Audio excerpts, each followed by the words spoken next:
Hey everybody, Kelly from Vintage Fabric Studio here to bring you a little video about how I get a fat quarter out of a vintage sheet. So to get started, you'll need your sheet, I got mine right here, and a couple tools, a good pair of scissors and a tape measure so you know how big your strips and your fat quarters are going to be. I have taped mine along my sewing table right here, and I also use my big mat to measure out, okay? So first thing we're going to do is take off the top and the bottom hems on your vintage sheet, okay? So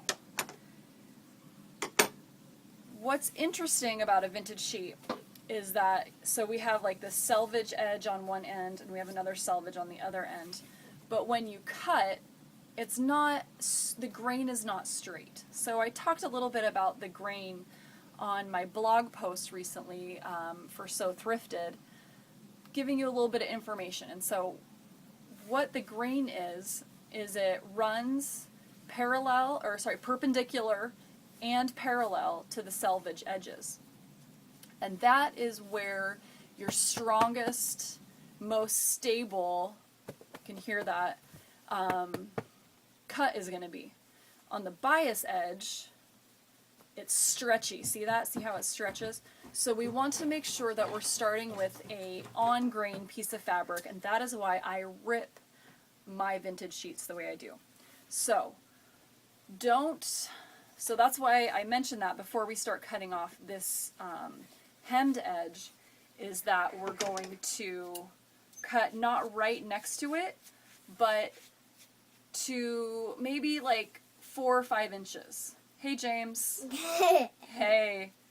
Okay, we're going to do like 4 or 5 inches. Thanks, buddy. Go do your stamps, okay?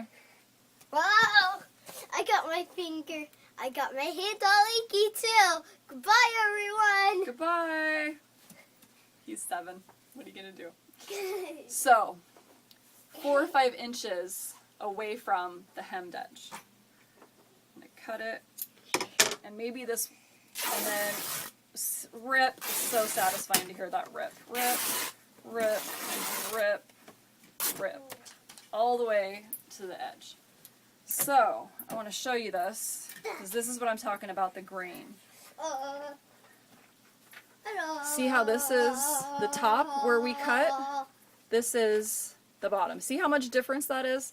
So it wasn't straight to begin with. Now you know it's straight. So I set this aside and I do the other section. And again, or the other hem, the bottom hem. So again, we're going to go 4 or 5 inches to the side, give a little cut, and then rip, rip. And this side, same kind of deal. This is where we made our cut, and this is where we ended up when we ripped down the side. Here, let me put them side to side. Alright, so I also wanted to show you, because this one has a really nice tag. Check that out. Ta-da! Alright, the tag says machine wash, tumble dry, muslin, pen press, fashion manner, queen size, 50% polyester, 50% cotton, and from JCPenney. Woohoo, JCPenney, still going on.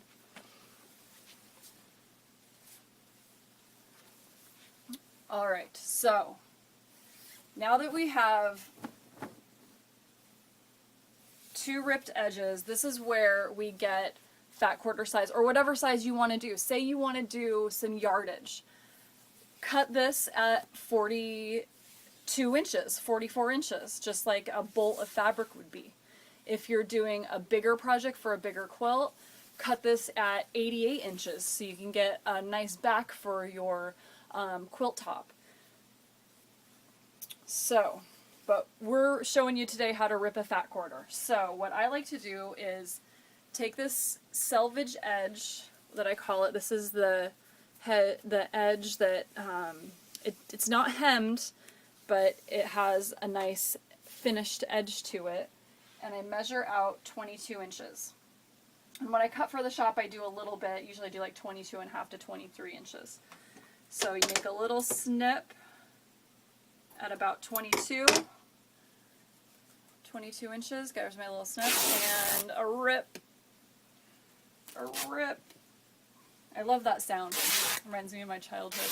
This is the way my grandma and my mom always ripped their fabric. Alright, so I have a 22-inch wide strip that is the length of my sheet. This was a queen size sheet, it was pretty big. So next, I'm going to rip a fat quarter from here. So what I do is I measure up and I look at 18 inches, a little bit bigger, make a snip, keep going, make a snip, and rip it again. And I have just now made a fat quarter. Ta-da! 22 inches by 18 inches. There you go. You have a little piece of fabric out of that big, huge sized queen quilt, or queen sheet. And I think that's about it. Pretty simple, huh? Pretty straightforward. If you have any questions, go ahead and leave me in the comments and let me know what you think. Let me know how you get some usable fabric out of a sheet. I'd love to hear how you get yours done too. Alright, thank you!